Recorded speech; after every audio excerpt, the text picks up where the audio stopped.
Arestado ang dalawang hinihinalang tulak ng iligal na droga sa ikinasang buy-bust operation ng mga tauhan ng Baliok Police Station bandang alas 9:45 ng umaga noong Setyembre 4 sa Proper A, Andaya Street, Daliao, Turil, Davao City. Kinilala ang mga sospek sa alias Nakusa, 40 anyos, residente ng masabing lugar, at alias Marian, 47 anyos at residente ng Kalipaan, Daliao, Turil, Davao City.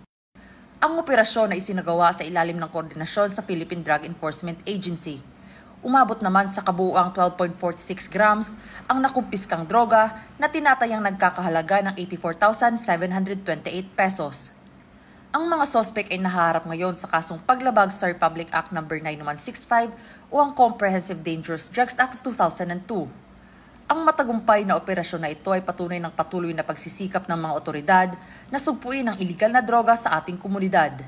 Naway magsilbing babala ito sa iba pang sangkot sa ganitong uri ng krimen na hindi mapapalampas ang batas at ang hustisya ay laging nakabantay.